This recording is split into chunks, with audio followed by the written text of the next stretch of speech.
Hello, beautiful people. Welcome to Global Happenings. Today, we have two news to render. One has to do with uh, Abia State, where elderly men composed a very lovely song. I must say, if you are the type that likes traditional Igbo songs, but the weddings are what is hilarious. To some, it may be; to others, these are serious words over their faith and their livelihood. Then, of course, there's another video very quickly, or rather, there's another news very quickly, where the international law of Mazi Nnamdi Kanu have decided to look at the issue of Fulani herdsmen and the atrocities in Southeast, and also call out the Nigerian government and the international body over what is happening in Southeast. Don't forget that for more information on that, what happened in Abia State, where even a police officer, though right now the IGP have distanced himself from such news, where they actually accused the Fulani herdsmen of several kidnapping activities in Southeast, particularly Abia State in Lokmata Market. But before we go into the news proper, to say all this into one very quickly, we'd like you to subscribe to our channel by clicking on the red subscribe button. Beside it, you will see a bell notification icon. Please go ahead, click on it to get notified as soon as you update our channel on YouTube. Let's quickly start with what is happening with Mazi Nnamdi Kanu's lawyer and in Southeast. Then we will listen to the songs made by our fathers. Well, according to the news, there's a letter dated June 1st, 2022. Fain asked the United Kingdom to file a suit against Nigeria in the International Court of Justice for denying the people of Biafra a self-determination referendum as required by Article 1 of the International Covenant on civil and political rights and an infinite number of corresponding human rights treaties and resolutions. In the letter, the US-based lawyer alleged that no Fulani has ever been persecuted and punished for murdering a Biafran in the history of Nigeria. He added that calling for self-determination isn't a crime. Part of the letter reads, and I quote, "I was astonished, if not appalled by your May 12th tweet. You voiced delight at meeting with Oba Ambassador President General Tr0uble of the Ohanaeze and other senior leaders from Southeast. Why the delight of the meeting?" Well, he answered, said, Ambassador Obiozor is to Biafrans during the ongoing genocide by the Fulani what Lord Hawk was to British during the Nazi Blitz. Why would you meet with a Quisling? Even more reprehensible was your tacit enthusiasm for a united Nigeria, indistinguishable from a suicide path for Biafrans.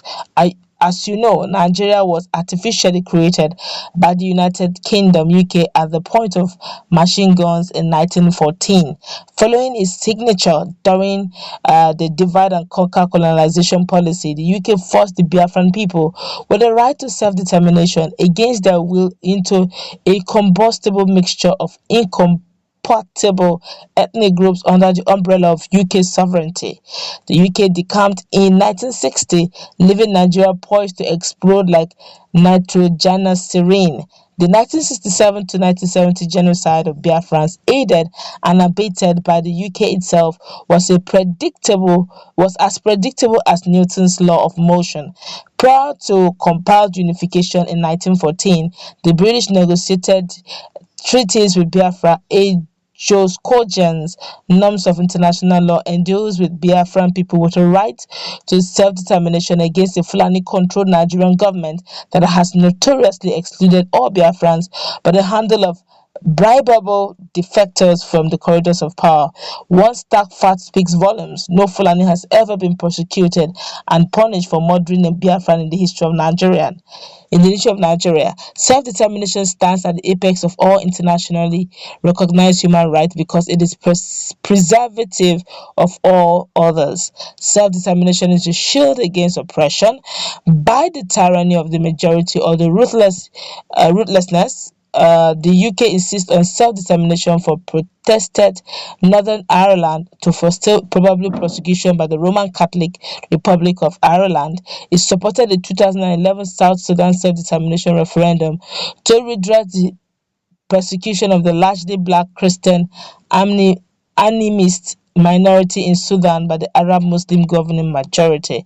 Instead of supporting a united, lawless Nigeria convicted by the British for ulterior motives, you should be advocating a United Kingdom suit against Nigeria in the International Court of Justice for denying the people of Biafra a self-determination referendum as required by Article 1 of the International Covenant on Civil and Political Rights and an infinite number of corresponding human rights treaties and resolutions. It is the least that the UK can do to atone for its egregious crimes and sins against the Biafran people that have persisted for more than a century. There is no statute of limitations on justice. I expect a substantive response at your earliest convenience. Self-determination is too important to be left to temporize or tergiversation. All right, this is coming from Bruce Fain, and it's actually insisting that the United Kingdom should not only take Nigerian government to ICC International Criminal Court for the issue of not allowing self-determination to take place, but they are also insisting, but he is also insisting that the United Kingdom should also move towards having a referendum conducted on behalf of the Biafrans, those who are agitating for Biafra. Don't also forget that CNG, the Coalition of Northern Elders Forum, had actually also asked that the government should actually sue the AGF Malami, the Senate, and all that to quickly look into the issue of adding of a referendum and let there be a vote, some sort of elections to ensure that referendum is done, and those who would like to leave for Biafra should do so with immediate effect. And now Bruce Fain is also mentioning that again, which clearly shows that just maybe this issue of referendum on Biafra is really closer than we think, because Bruce Fain is firing on all arsenal on this matter. Then I'm going to allow you listen to our fathers. My God, I never knew some of them have the skills of singing. The words are really interesting for those of us who understand Igbo. For those of us who don't understand, just say a hello that I don't understand the song. I will interpret with pleasure. Do have a nice time. Watch the video together with me. Honestly, the Ogele dance is dance. The Ogele song is danceable, but the words are very impactful. Actually, they're referring to their governor for all the wonderful things, permit me to use the word wonderful things he has done against them in their days of active service. Watch the video. Let's meet in that comment section also take.